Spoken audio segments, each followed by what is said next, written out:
Becoming Undone is a podcast for those who dare bravely, risk mightily, and grow relentlessly. Join me, Toby Brooks, as I invite a new guest each week so that we can examine how high achievers can transform from falling apart to falling into place. This in the podcasting biz is what we call a home and home. Scott Feil had me on his podcast not terribly long ago.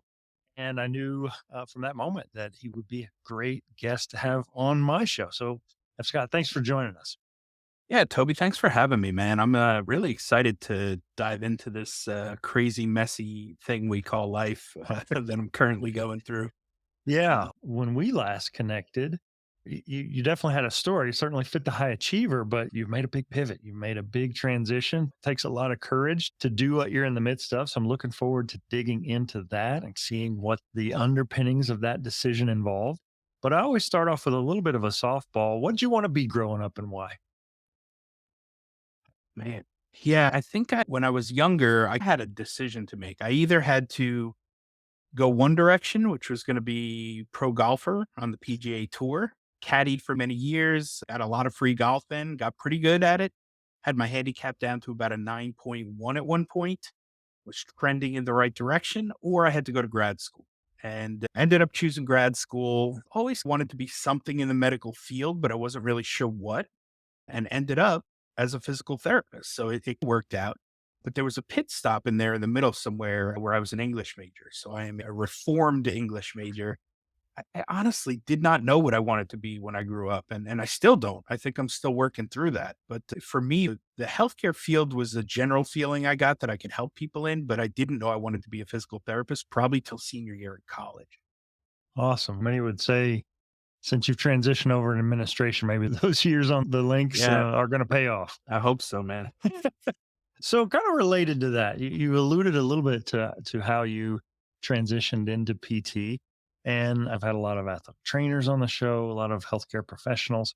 So, talk me through that decision making process and how PT became ever growing in the windshield, so to speak. Yeah. Again, it was a weird, wild journey for me. It was not straight and narrow. It was not cut and dry. I didn't know what I wanted to be when I grew up. My dad was an English teacher on Long Island for 30 some odd years, right? Hence the name F. Scott Feil, right? He named me after F. Scott Fitzgerald, but his first name was Francis and he didn't want to name me Francis. So he just left it as the letter F, which is cool till you turn 16, right? Then everything's first name, middle initial, and all your legal documents get screwed up, right? So I get to this point where I'm like, senior year, I'm taking golf, bowling, and intro to Japan, and I've got tons of free time on my hand. And I placed out a bunch of English classes because I was pretty good at English as an English major. My dad got me prepped and ready for that. My AP classes took care of a couple of classes. So I had so much time on my hands to either party and or figure it out. And I figured I would try to do a little bit of both. I started volunteering at the hospital and they put me in the PT department. And I was like, oh, this is cool. I can do this. They're batting balloons around and they're rolling around on the mats and playing with patients. It looks fun. I think I could do that because I had taken a practice MCAT. I did fairly well, but the organic chemistry wrecked me because as an English major, I didn't take much chemistry. And I didn't really want to do that. So I looked at the prereqs on physical therapy and I was like, nope, don't have that one. Don't have that one. Don't have that one. Nope, still don't have that one. I graduated with my BA in English and then I started pursuing the prereqs for PT school because it wasn't as bad as med school. And I was like, I can still be in the medical field and help people. And I just knew I wasn't going to do anything in English, right? I wasn't going to read, write, edit, teach. I just didn't want to do any of that. So I continued down the path of getting all the prereqs for PT school and eventually got into East Carolina University for PT school. And that was a master's program at the time. When I started doing that, and it was a 2-year program, and then they offered the third year transitional doctorate if we stuck around. We were the first year that they offered that. And it seemed like that was the direction the profession was heading. So I said, I might as well stick around and try it. Right. While I was finishing up the master's and getting ready to transition into the doctorate, I took my first board exam and didn't study for it. I figured I'd, do fine. I knew my stuff. And I missed it by one question. I failed it by one question, right? So I'm bummed about that. I'm like, all right, no big deal. I'll just study for it next time and I'll be fine, right? So I'm in the middle of the doctoral program now. I'm finishing up the TDPT and I take my second board exam, my second attempt at it, failed it by 5 or 6 questions. So now I studied my tail off and I got worse. So now I start freaking out, right? I'm internally battling this and struggling with this because I wanted to work in South Carolina where my family was. They had retired down in Charleston and they had a 3-strike rule where South Carolina, if you don't pass the board exam within 3 times, you're out. You can't practice there. This was back in the day. Now there's comp stuff where you can get a license in one state and be grandfathered into some other states. But I was, freaked out and I was like, I never tested well. I didn't know what my issue was until recently. I found out I was diagnosed with ADHD, but that's a whole nother rabbit hole. So I get ready for the 3rd time. I take it and I fail it again. So now I'm like, all right, my life is over. I'm ruined. I can't treat people in South Carolina. I don't know what I'm going to do. And my dad was going through some health problems at the time, right? So I'm in Charlotte, North Carolina, living with some buddies, studying for my board exam. I moved back in with my parents to help my dad out with his health problems, lived in their basement, worked as a PT tech at the hospital. And while I was doing that and trying to finish my capstone project, my dad got worse and ended up passing away. Hmm. And so while I was working as a PT tech and studying for my board exam again, the window of opportunity closed on the TDPT at ECU. And they said, you've either got to pass the board exam and present your capstone project, or we can't help you. You're going to have to start all over again and start the 3-year doctoral program. I said, I'm not doing that. There's no way. I let that lapse and I just figured I would focus on trying to pass my board exam and get licensed as a physical therapist. And while I was working as a tech, I had to actually walk past the room where my dad passed away every day to clock in and clock out. And that really started wearing on me. I really started questioning why I was even pursuing this. Why did God do this to me? And it just wasn't really meshing with my North Star and my alignment, what I wanted to do. I didn't know what I wanted to do at that point. But it was one of those things where I was like, look, your dad would have wanted you to see this through. He would have wanted you to finish. You got to put your big boy pants on and figure this out. And so I did. I just buckled down. I studied. I caddied again for a couple months and for 3, 4 months, studied my tail off and finally passed the board exam. So now I'm a licensed physical therapist, but I have, you know, this longing to go and just travel and just find myself and be by myself for a while. After losing my dad, it was like, finally passed this exam and I can take this all in. And I ended up working for a traveling physical therapy company right out of school. And my first contract was 13 weeks out in the middle of nowhere, Texas.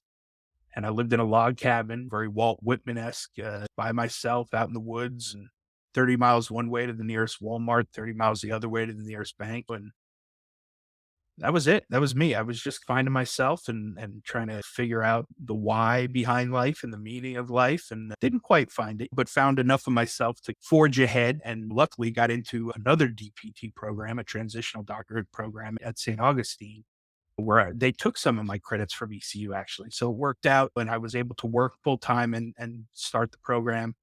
Finished it up there, and then while I was there, the head of the EDD program approached me and said, "Hey, are you interested in teaching ever?" And I said, "No, not really. Like, my dad was an English teacher. Those kids, I've sat in on his classes, and those kids are dicks. I don't want any part of it." And he said, "Adult learning is a little different because they're paying you to be there, and they have to know the knowledge to go pass the exam." And I said, "All right, let me think about it. I'll talk it over with my wife, and we'll see because my hands give out, my back goes out, my knees give out, whatever. And I can't do physical therapy anymore. Maybe I can fall back on teaching. We'll retire by some little beachside community college somewhere. I'll teach one class and that'll be my retirement plan." So fast forward many years now, and I've been teaching for going on my 5th year. And I just transitioned out of teaching full time into this new position, which is senior development and learning specialist or whatever it is. So I haven't figured out what that is yet. Essentially, I just teach the teachers how to teach better and teach the students how to learn better. So I'm Right. using the EDD a lot more than I ever thought I would in this new position. So Yeah. that's been the journey, man. It's been wild and crazy. And like I said, I wish I could say it was straight and narrow and I knew exactly what I wanted to do, but that was not the case. Right. And I think there are definitely lessons learned along that way. I know for myself, I've had setbacks and things didn't go according to plan. And reach this point where am I going to invest further? Am I going to give this my best effort yet and pass this thing? Or is this just not meant to be? And so you went through that process more than once. And maybe that first time was a surprise because you went in relatively unprepared. It sounded like you didn't spend a lot of time the first time, and then you did, and your results were poor. So talk me through the learning process and maybe the Yeah. mental gymnastics that you went through in ultimately making that decision to give it your best and see it through to completion. Yeah. So I didn't know this at the time. It took me going through a EDD program to figure this out, an educational doctorate, but I was a rote memorizer my whole life. I was not a learner. I didn't know that wasn't exactly learning. I just thought, if I read it and highlighted it and kept going a bunch of times and I memorized it, I could take the test, pass it, then dump that knowledge, then go on to the next one and memorize all the things, right? When you're taking a board exam that is ginormous, right? It's, I don't know, 250 questions or so, 4 or 5 hours over two and a half, 3 semesters of content. And it's not like straight cut and dry questions, right? It's not memorization type questions. You have to connect the dots up the chain to figure out what's going on in the question. It was a rude awakening. And I knew somewhere along the line, like between test anxiety and the ADHD stuff, which I didn't know about till recently, it makes sense looking back why it all went the way it did. But yeah, I was a rote memorizer early on, and I just thought that was learning. I got good grades in high school, so I kept doing it in college. My grades got a little worse, right? I went from like straight A student to like B, couple C student. Then I got into grad school and it was like couple B's, mostly C's. You got to work on this. Like I had to bust my tail just to get by in my master's program. So then by the time I got into the TDPT and the EDD, it was like a rude awakening. Wow, you've never learned your entire life. If I look at the test and I look at the board exam, it was honestly just 100% grit and tenacity. Yeah. It was just, I'm not a smart man. I'll tell you that. I'll admit that right up front. I'm easily the dumbest smart kid you'll ever meet. But I will tell you this, I do have grit. I do have tenacity. I have the stick to itiveness, if you will, to keep getting up every time I get knocked off the horse. And that's always just been a thing of mine. I'm not great at things, but I'll keep getting up until I learn it and I figure it out. And I think that's all it was. It was sheer willpower and grit at that point because it took a handful of times to finally pass the thing. And it was almost just trying to give it back to the test and say, yeah, I can do this. I can beat you. I can overcome you. I'm not going to give up, thankfully, because I don't know what would happen if I did at that point, Yeah. you know? I think there's also this notion, okay, you've invested time in this degree, and every time you take that test, you have to pay for it, Yeah. and you have to rally and get ready for it. Uh, Obviously, you would have chosen pass it on the first try. What do you think that adversity did for you as an educator that maybe is helpful for your students today? Or how's it impacted you as an educator? Yeah. I think I can definitely see the struggles that students go through because I was that student. I knew going into physical therapy school, it was going to be a challenge being an English major, not being a real science guy. So I put my ego at the door a long time ago.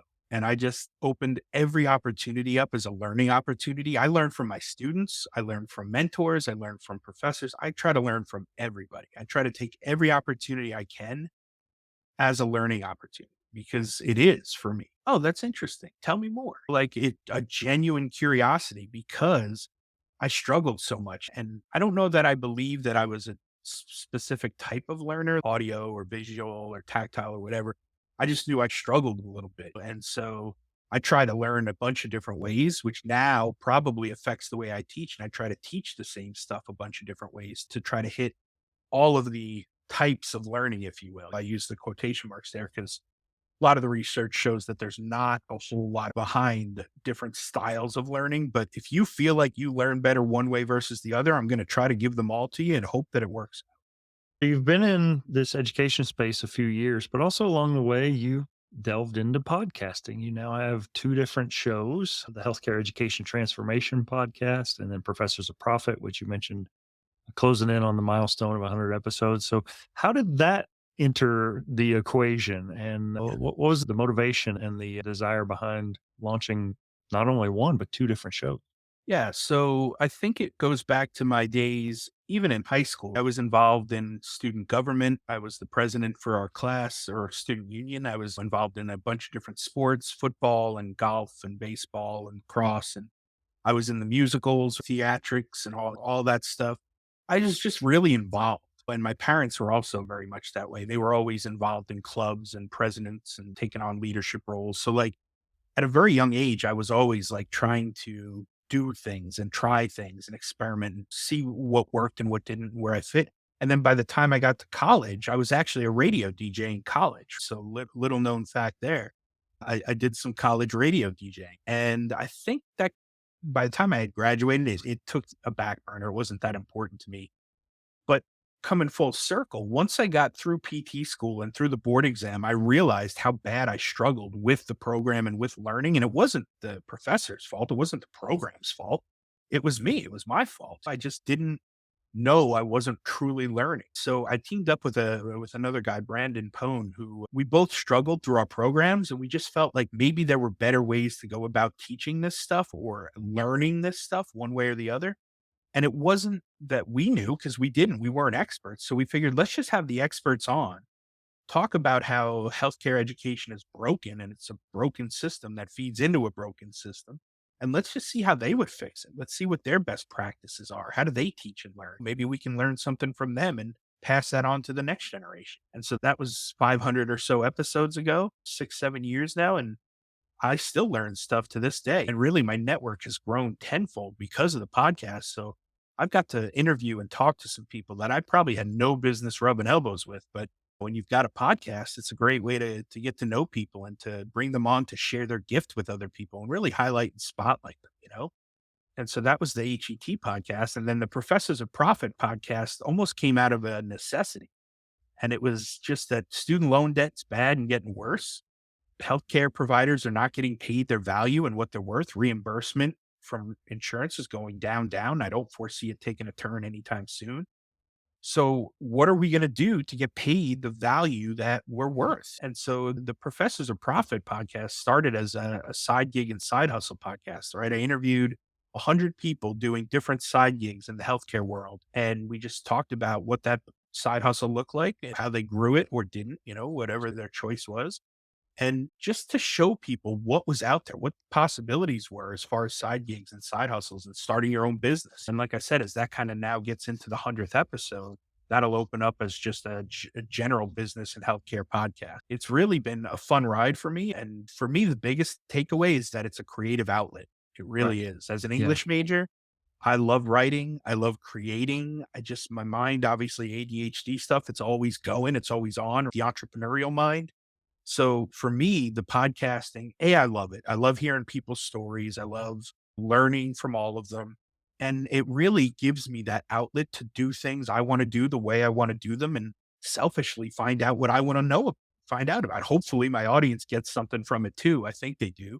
We've been going long enough now where it seems to show that is the case, but I just selfishly ask what I want to know about. Hey, man, you're a really interesting person. You do this. Tell me more about that. That seems like wild. Tell me how I could get involved with that. How could I do that if I was interested? What do I need to know about that? Like just the things that I think the audience would want to hear. And then, at the very least, I get to learn something. Yeah.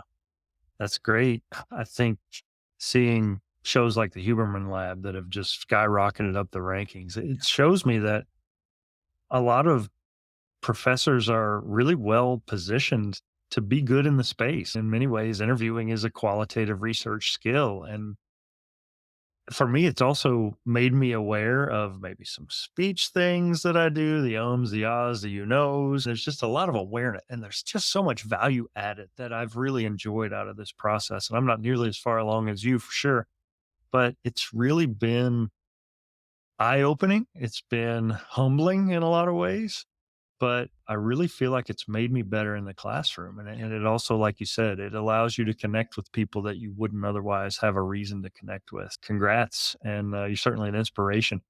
You mentioned the professors of profit. You've really created a niche for yourself as this side hustle or this, I guess, the mentality that you can have this day job professor position, but also have another income stream or other income streams, sometimes passive, sometimes active. So you kind of alluded to the fact that student loan debt, those kinds of things.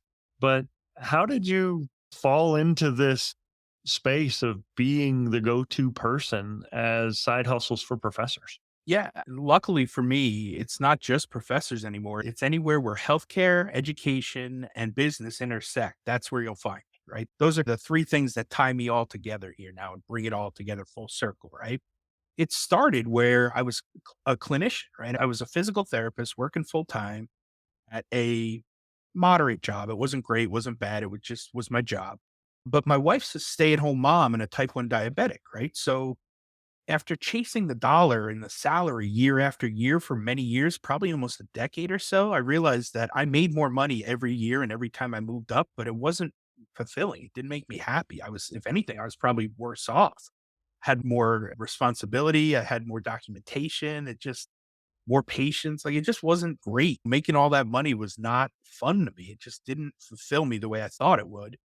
And so once I started realizing I could find a job that I liked, or at least that I tolerated better than what I was, and that was fine as long as it had good medical benefits, I could then make the difference up doing something else on the side, right? So I started out as a mobile physical therapy practice. I had a 30-mile radius or so around Waco, Texas, where I drove around and I saw patients. And luckily for me, I got in a pretty good group of business owners and C suite level execs and busy businessmen and businesswomen that they didn't really need physical therapy as much as they needed the time. So I was selling them time and convenience more than physical therapy. Obviously, I performed physical therapy. They really just liked me coming to their house or their office or their gym to come treat them so they wouldn't have to waste time out of their day. And so I started that. But in the meantime, doing that, I had to learn a lot about business. Like the physical therapy part was easy. I just showed up and did my physical therapy, set up my table, we were good to go. The business aspect is really where things got interesting because I was the front desk person. I was the towel cleaner. I was the physical therapist. I was everything, right? Scheduler, you name it. I had to learn all those things. And then at some point it stagnated and was like, all right, this is what I got patient wise. Now what? I guess I got to run ads. So I ran some Facebook ads and they failed miserably. And I was like, I know it's not Facebook ads because people are using these successfully all the time. So it's got to be me. So I ended up investing in a course that was about 5 grand to learn Facebook ads. And people think, oh, that's crazy. Like, how would you spend that much money on a course? And I was like, I invested in myself. And after taking that course, that next week running Facebook ads, I got 3 new patients. And each patient was about $1,800 plan of care if you saw them through. And so it was like that course paid for itself in its first week. And then every patient I got after that was profit. So that's how I could invest in it. It just made sense to me. I didn't know how to do it. I was glad to pay somebody else to show me how. Then once I got it and I got better at it, I was like, okay, cool. I get this now. I could show some other clinics how to do it. I could sell that skill to other mobile clinics that were trying to do what I was trying to do. So I had a couple of buddies from PT school that were running their own clinics and they reached out to me and said, hey, could you run our Facebook ads? And I was like, I can try. I was like, I only know what I know, but yeah, let's give it a try. And those were my first 2 clients and they paid me monthly to run their Facebook ads and that worked out very well. And so that was a new service I learned and could now sell. And then I realized after a while, I was like, I just don't like Facebook ads. I don't like this part of marketing. I know enough though to outsource it and find the right person to do it for me. And so that's what I started doing. So once I did that, I started getting into copywriting, something I actually love. I thought I would just be good at it. Turns out it's actually a completely different language. Being an English major did not help me any. So I had to relearn how to write again. It's totally new. But once I get into copywriting, it's, oh, this is really cool. I like this. I like writing like email sequences and I like long form ads and figuring out the copy for these things. And once I learned that, same thing. I could start either doing it for businesses or selling an offer where I could teach them that stuff. So as I started stacking these skills and learning about my business and how to do the thing I needed, in turn, I could then help others do it as well. And that's when I finally wrote the book, right? The PT Educator Student Debt Eliminator. And that was basically just here's the 8 to 10 side gigs and side hustles I do.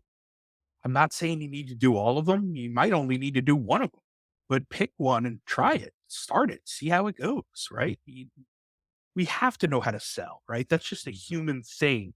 Whether it's your own business, your own service, whether you're trying to sell a patient on a plan of care, whether you're trying to sell a future employer on your skill sets, we have to know how to sell. Selling is one of the most important skills that we can learn as a human, especially in the world of healthcare. Once you learn how to sell your craft, whatever it may be, again, you can start stacking as many skill sets as you want. But I'm a firm believer that as long as you have that one thing that you're really good at, that zone of genius, right? everything is just repackaging and repurposing and giving it to people at different levels, wherever they're at, meeting them where they're at, whether it's a book or a course or hands-on and one-on-one, whatever it may be. You got that thing you're passionate about and that you love. It should be simple to create a business as long as it, Yeah. solves a problem or something like that. So today you teach business and admin courses for a variety of healthcare professionals who are studying to become credentialed professionals in the future. Obviously, some of that's based on personal experience, but you've also made this pretty big pivot and have largely left education as the primary focus of what you do. And now you're educating educators. So talk me through that shift. That's a big pivot from being in the classroom with aspiring professionals to being in a workshop with people who are already there.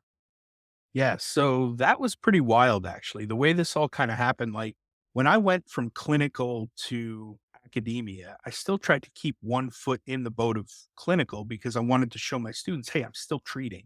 And to this day, I still do. I have my mobile practice, but it's only friends and family referral at this point because the town I live in is a population of 4,000. So they don't need another PT clinic. It's really only if somebody really needs me, then I'll go to their home or whatever and help them out.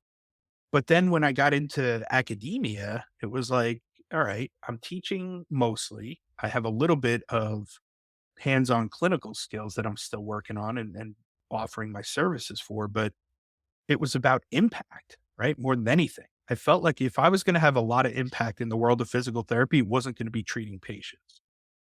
So I went from one-on-one patient care to then educating the students that were going to go out and treat one-on-one patients. So now the impact has grown a little bit to all the students that I taught. They now go out and treat bundles of patients. So I'm having a bigger impact.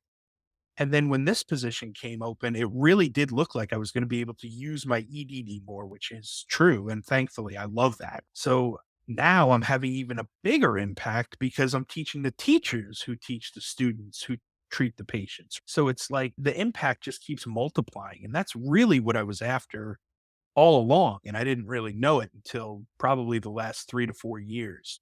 Oh, this is why it's so important. My North Star is impacting as many people as I can in a field and profession that I love. And so because I have that North Star now and I'm really dialed in and focused on having the biggest impact I can and helping the most people I can, it becomes real clear and simple of what I have to say yes to and what I have to say no to, Sure. which is a blessing because believe me, as high achievers, eventually you want to say yes to everything. It's hard to say no to opportunities, but at some point you're going to have to start saying no to the right ones. Yeah. So it obviously hasn't been a perfectly flat level path. And I think in the midst of it, we might lament the fact that things don't go according to plan.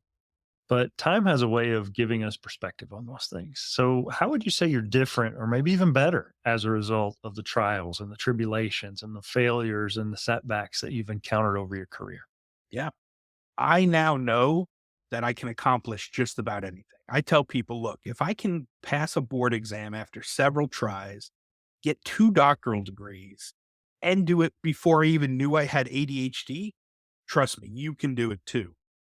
Believe me, if I can do it, anybody can do it. And again, it just shows me that, yeah, I can probably accomplish just about anything. It may not be smooth, it may not be easy, I may not get it right the first time, but as long as I stick to it and I stay dedicated and figure it out, I'll be fine. And looking back in hindsight, yeah, those times where I failed and struggled, like those sucked, right? Those were not fun. Those were not good times. But at this point, nothing phases me anymore. I literally, that iron forges iron type statement, like at this point, I've been through so many stress tests and so many trials and tribulations in life that like I just handle them now. Like I expect them to come and I just say, okay, how are we going to handle this one? All right, that's a new one. That sucks. How are we going to handle this one? So I'm much, much better under stress and I can handle that because I've just been through so much at this point that I know that we'll figure it out. And if not, we'll find the person who can. Yeah. So, a question I ask of pretty much every guest. I love music and the emotions that it can frequently represent. What song would you pick to play in the background if we were to watch a montage of your life and why? Oh man. I've thought about this one a lot because I always wanted to have walk-up music at conferences. Like as I'm taking the stage, I wish we could play walk-up music. but it's that T-Pain song, All I Do Is Win, because literally that's how I feel. Like at the end of the day, I love what I'm doing, both on my 9 to 5 and my side business, and like teaching and educating. Like I am just blessed, man. I am living the dream. And it's literally, yeah, it's hard. It's not easy to get to where I'm at, but I just keep winning, man. And I love it. And I hope that other people get to find that joy, because I know there's people out there that just never find that. Yeah. But that's more painful to me than anything is, man, I am living the life. I love it. I love what I Yeah. do. I just keep winning. So I'm just going to keep trying to win, help other people win. Love it. How can listeners connect with you? Yeah, the easiest way at PT Educator on all the socials, very accessible. I love talking shop. So if you have questions on business or education, I'd be glad to chat you through some of that stuff. And then the website's just pteducator.com. That is currently a little bit under construction, but it's just about ready for a relaunch of all the things, the books and the swag and the courses and you name it. And then the podcast. The easiest way is probably YouTube /PT Educator. And then anywhere podcasts are listened to, if you just look up my name, you'll see the 2 podcasts: Healthcare Education Transformation Podcast and Professors of Profit Podcast. So Excellent. I'll drop all the yeah, links in the show notes, and hopefully people can check you out. Last little bit, I always stitch this in at the intro and then again at the very end. Just introduce yourself and say, and I am undone. I am Dr. F. Scott Feil, and I am undone. Awesome.